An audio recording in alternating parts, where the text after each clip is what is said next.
인사드리는 것 같아요. 오늘은 파니 마르소글, 조엘 졸립의 그림, 이정주 옹김의 이야기 정보책 세상의 낮과 밤과 함께 하려고 해요. 이 책의 형태는 아코디언 북입니다. 아코디언 북은 폴드북 스타일, 동양의 병풍 스타일이라고도 하며 종이를 아코디언 모양으로 접어서 양쪽으로 잡아당기는 형태의 책을 의미합니다. 세상의 낮과 밤은 모두 펼쳤을 때 4m에 달하는 어마어마한 길이의 그림책에 놀이성이라는 특징을 갖고 있습니다. 아코디언 북은 세울 수도 있고 양쪽 면에서 볼 수도 있어 어린 독자들은 탐색하고 놀이하며 그림책을 즐길 수 있고 어른들도 어릴 적 놀잇감을 추억하며 아이와 상호작용할 수 있습니다. 이러한 움직임은 책에 대한 흥미를 유발하는 요소가 되지요. 한편 이 책의 내용은 그림으로 줄거리가 전개되는 드라마적 요소와 의상어가 가미된 리듬이 있는 글이 상호작용하는 이야기 정보책입니다. 정보책은 자연, 사회, 문화, 취미, 경험과 같은 많은 현상에 대한 정보를 전달하는 책이지요. 정보책은 세 가지 유형으로 나눌 수 있는데 먼저 온전히 정보만을 전달하는 정보책, 서사가 있는 이야기 정보책, 시로 표현한 시 정보책이 있습니다.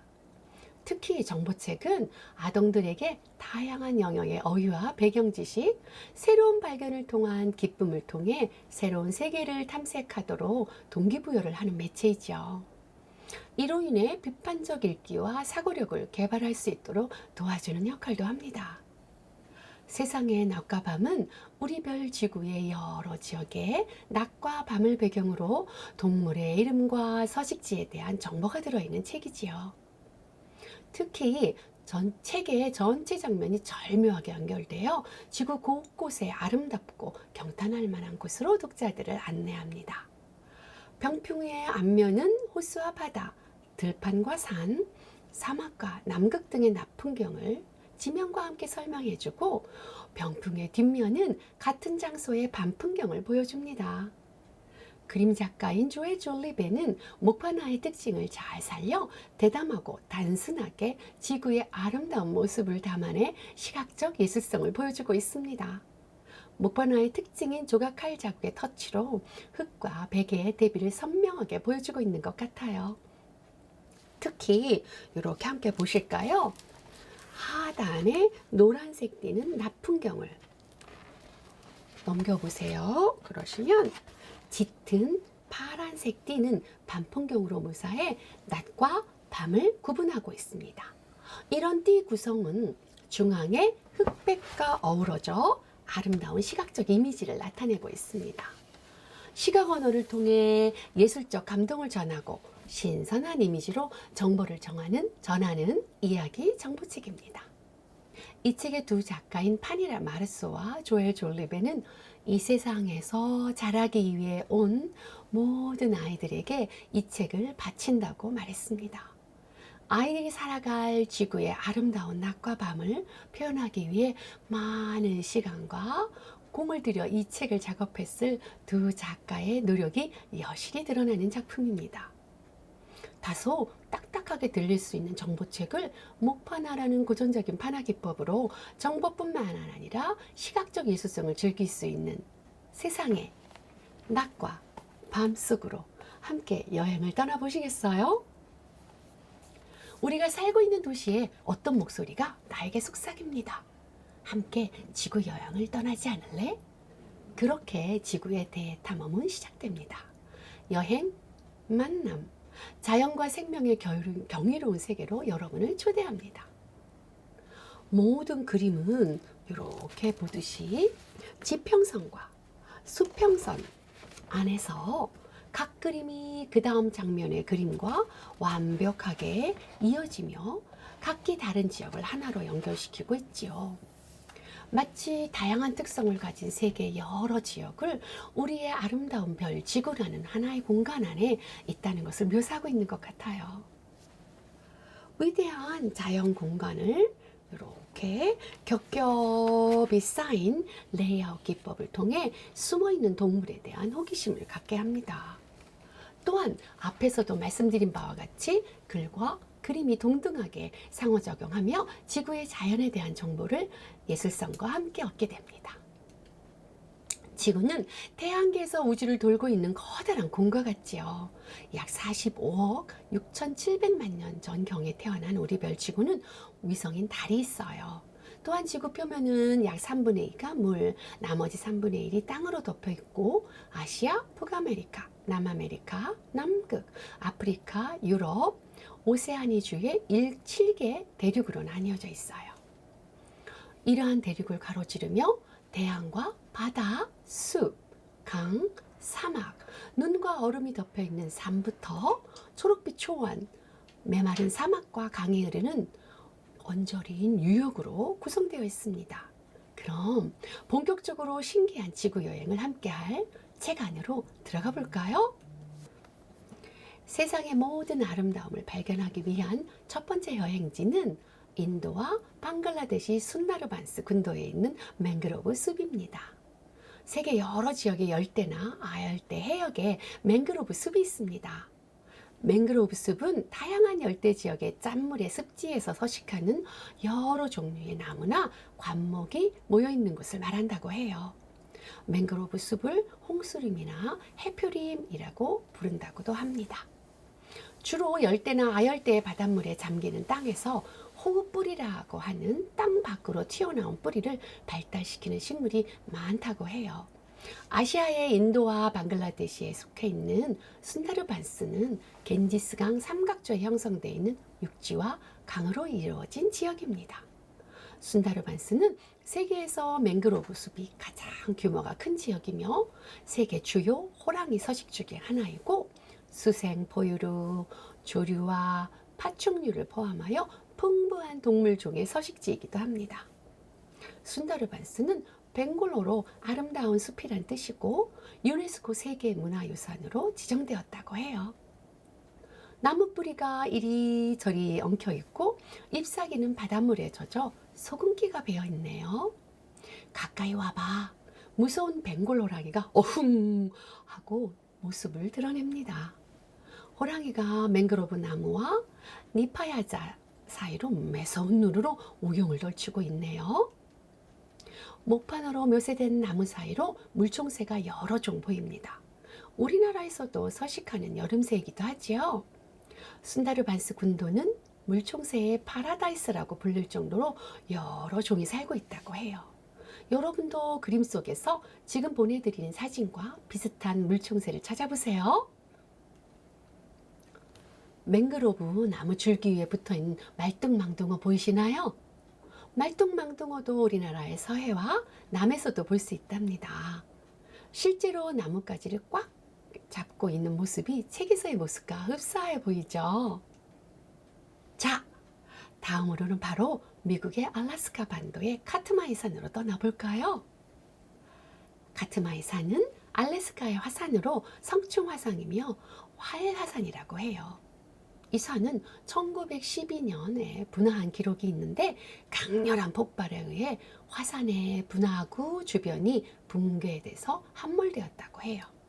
그때 생긴 대규모의 원형 또는 말발굽 모양의 우묵한 칼델라를 형성시켰는데 이곳에 또 물이 고여 칼델라 호가 되었다고 합니다. 앞에 맹그로브 숲에서 자연스럽게 이어지는 고사리 숲 뒤로 차가운 폭포수가 콸콸 쏟아지고 연어들이 공중으로 날아올라요. 불곰 또는 금곰은 유라시아와 북미에 서식하는 곰이지요. 곰 중에서 가장 큰 몸무게를 자랑하는 북미 지역의 불곰은 주로 갈색 계통인데 특히 코디악 불곰은 연어를 잡아먹어 주둥이가 다른 곰보다 검은 것이 특징이라고 합니다. 사막에서 이어지는 비버의 발자국이 알래스카 카트마이 산의 폭포의 바위에 앉아있는 비버로 이어지도록 그린 그림 작가의 독창성이 참신하기만 합니다. 알래스카에 대한 정보는 보링 그림책 TV 눈색의 그림책 편에서 소개해드렸어요. 실루엣 레이저 커팅이 아름다운 예술책이었지요. 모리타니, 아드라르주 사하라 지역의 끝없는 사막에 태양은 하얗게 내리쬐고 그늘진 곳은 온통 어둡고 모래는 불에 타는 듯합니다. 모리타니아 이슬람 공화국은 약칭 모리타니로 불리우며 북서아프리카 서부 사하라에 있는 나라입니다. 아드라르주는 모리타니의 주로 모리타니에서 면적이 가장 큰 주입니다. 수직으로 떨어지며 추운 알래스카 폭포의 격렬함을 보여주는 선이 사하라 사막을 묘사한 부드러운 곡선의 흐름으로 자연스럽게 이어져 마치 한 지역에서 펼쳐지는 광경을 보는 듯합니다. 사하라 사막은 지구상에서 남극 다음으로 넓은 사막이라고 해요. 불타는 사하라 사막을 유유히 이어가는 전갈과 낙타의 행렬은 실루엣으로 묘사해 사막의 적막감을 더 느끼게 해줍니다. 틈틈이 먹잇감을 노리는 사막불 살무사도 유연한 선이 전체 그림과 어우러집니다. 자, 이제 남미의 에콰도르로 가볼까요? 에콰도르의 안데스 산맥 코토팍시 화산에 라마들이 달리고 또 달리고 있어요. 진흙이 산비탈을 따라 흘러내리고 화산은 폭발하면서 돌들을 확확 내뿜고 있네요. 코토팍시 화산은 에콰도르의 안데스 산맥에 있는 활화산 최고봉이며 높이는 해발 5,897m라고 해요. 활화산은 지금도 활발하게 활동하는 화산을 뜻하죠. 주로 환태평양 지역이나 인도네시아에 밀집되어 있다고 합니다. 라마들은 돌담길을 뛰어넘어 저 멀리 떨어져 있는 대륙의 스코틀랜드로 가고 싶은 모양이에요. 에콰도르와 스코틀랜드의 경계가 되는 돌담길 사이에 자전거를 타고 가는 사람의 모습이 보이지요? 자연과 하나가 되는 모습을 그린 것 같은 작가의 참신한 아이디어가 눈에 띕니다. 장소는 멀리 떨어져 있지만 지구라는 한 울타리 안에 자연과 동물 그리고 사람이 함께 있다는 행복한 상상을 하게 하는 장면입니다. 정겨운 돌담 위에 안데스 새도둑 조머니쥐가 웅크리고 있네요. 자, 이제 스코틀랜드 그레이트 글렌으로 가보기로 해요. 네소에서 바람이 불고 하일랜드의 소는 스코틀랜드 고원지대와 헤브리디스 외곽섬에서 허식하며 긴 뿔과 털을 가진 튼튼하고 투박한 품종이라고 해요. 긴 속눈썹, 두터운 머리카락과 몸의 풍성한 털은 척박한 땅과 혹독한 기후를 이겨내고 오랜 시간 버텨왔겠지요. 키 작은 풀들이 무성한 언덕에서 양과 풀 달린 암소들이 우적우적 풀을 뜯어먹고 있습니다. 스코틀랜드 그레이트 글렌 대협곡은 대협곡 단층이라는 거대한 단층을 따라 형성되었다고 해요. 스코틀랜드의 고지인 하일랜드 북동부 끝 인버네스에서 남서부 끝 포트 윌리엄 사이 협곡입니다. 단층은 지각 변동으로 지층이 갈라져 어긋나는 현상이나 지형을 의미하지요. 스코틀랜드 글렌 지역의 대표적인 꽃이 해덕꽃인데요. 거칠고 축축한 땅에서 추위를 이겨내고 아름다움을 발산하는 해덕꽃에서 추출한 꿀은 달달하고 질리지 않아 오트밀과 위스키와 잘 어울린다고 해요. 저도 그레이트 글렌 협곡을 따라 여행했던 적이 있는데 스산한 날씨와 바람, 무너져가는 성, 그리고 네소에서 출몰한다는 괴물 이야기가 더해져 음산하게 느꼈던 경험이 있어요. 그리고 저 하일랜드를 따라 핀 보랏빛 꽃 이름도 모르는 채로 카메라에 담았던 기억이 나네요. 아는 만큼 보이는 것이겠죠. 저도 정보 그림책과 정보책 등을 읽으며 새로운 지식들을 배워가는 기쁨으로 행복해질 때가 있어요. 글렌은 협곡이란 뜻인데 이런 분위기 탓인지 스코틀랜드 전래동화의 배경으로 나타나는 지형입니다. The Black Bull of Norway라는 스코틀랜드 전래동화에서 나쁜 마녀의 마법에 걸린 검은 황소와 결혼한 농부의 막내딸이 역경을 이겨내고 사랑을 얻어가는 책의 배경이 바로 글렌입니다. 언덕과 안개로 뒤덮인 산에 둘러싸인 어둡고 거친 글렌이라는 배경과 두 사람이 고난을 이겨내고 얻은 아름답고 고귀한 사랑이 닮은 것 같아요. 다음 여행지는 세네갈의 니오클로코바 국립공원입니다.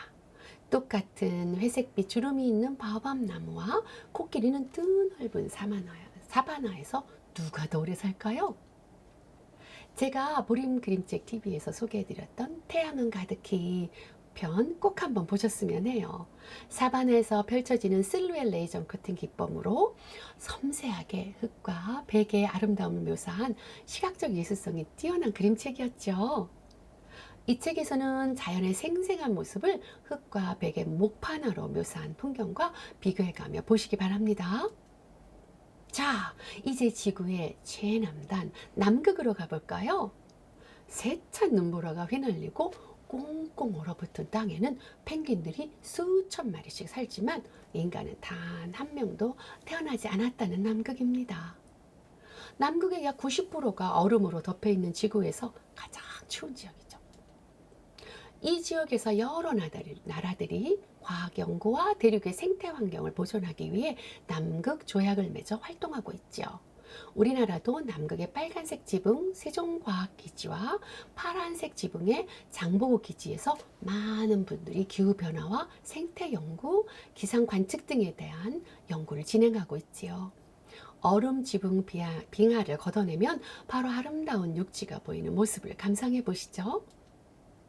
남극에는 극한의 추위에도 불구하고 아델리 펭귄과 더불어 황제 펭귄, 턱근 펭귄, 알바트로스, 혹등고래, 대왕고래, 범고래, 남방 코끼리 물범, 레오파드 바다표범, 크릴 등 다양한 동물들이 살고 있지요. 혹한의 추위에서도 꿋꿋하게 살아가는 동물을 구경해 보시죠. 아델레 펭귄은 남극의 대표적인 펭귄인 황계 펭귄과 더불어 잘 알려진 펭귄인데요. 1840년 프랑스 탐험가 쥘 디몽 드르빌이 발견해 아내인 아델리 이름을 붙였다고 합니다. 책에서 묘사한 대로 머리와 등 부분으로는 검은색 깃털과 배 부분의 흰 깃털이 완벽한 대비를 이루는 펭귄이지요. 한 번에 알을 2개씩 조약돌 사이에 놓고 새끼가 부화할 때까지 수컷과 교대로 알을 품는다고 해요. 황제 펭귄은 앙코 펭귄이 먹이를 위해 바다에 나가 있는 동안 수컷 펭귄이 갓 태어난 새끼 펭귄을 발 위에 털 아래 품으며 키우듯이 부부가 새끼를 공동 육아하는 모습이 아름답기만 합니다. 이러한 이유에서인지 그림책에서는 두 펭귄이 등장인물로 묘사되는 경우가 종종 있습니다. 이렇게 아름다운 지구에 캄캄한 밤이 오면 어떻게 달라질까요? 그 모습이 궁금하다면 바로 책의 뒷면을 펼쳐보세요. 다시 이렇게 이어지는 그림은 앞에서 보았던 낮의 역동적인 모습이 밤의 고즈넉한 풍경으로 바뀌어 있네요. 낮에 보였던 지역과 반대 순서대로 밤 풍경이 펼쳐집니다. 낮에 활동했던 사람들과 동물들은 집으로 돌아가고 밤에 활동하는 동물들이 활발하게 움직이네요. 낮에 평화롭던 바오밥 나무 아래에서는 밤의 어둠을 틈타 영양을 사냥하기 위해 달려가는 사자 모습 보이시죠? 색이 커서 제가 손가락으로 이렇게 가리키지는 못하지만 자세히 보세요. 처음 이야기 시작할 때 우리를 지구 탐험으로 초대했던 도시의 낮 풍경은 집으로 돌아오는 사람들로 북적이고 담 위에 편안히 앉아있던 고양이는 쥐를 쫓고 있네요. 에콰도르로 가볼까요? 라마들은 어느덧 잠이 들고 스코틀랜드 글렌에는 낮에 있던 양과 하일랜드 소들은 잠들었는지 보이지가 않아요. 그 자리를 전래동화에서 튀어나온 것 같은 스코틀랜드의 브라우니 같은 요정들이 등잔으로 어두운 밤을 밝히며 풀숲을 장난기 있게 걸어가고 있네요. 브라우니 요정은 영국 북부와 스코틀랜드의 집 요정인데 민가에 살면서 집안일을 도와준다는 꼬마 요정이죠. 사하라 사막에 낮에 유유히 걸어가던 낙타와 전갈, 독사는 잠이 들고 사하라 사막의 밤을 밝히는 페넥여우의 눈동자가 빛나는 장면이네요. 페넥여우는 사막여우라고도 불리며 야행성이고 암컷이 새끼를 임신하고 수유하는 동안 가족을 모래로 만든 굴에서 지킨다고 해요. 저 멀리 에콰도르의 코토팍시 산 위의 달빛 아래에 먹이를 찾아 헤매는 안데스 콘도라의 눈도 같은 모습을 하고 있네요. 밤이 되면 기니피그와 안데스 여우가 라마의 자리를 차지합니다. 남아메리카에 서식하는 객과 동물이라고 합니다. 지구의 낮과 밤을 탐험을 마치고 다시 돌아오자 이런 소리가 들립니다. 자, 다시 출발점이야. 내 주머니 속에 여기까지 가져온 조약돌 하나, 별 하나가 들어있을 거야.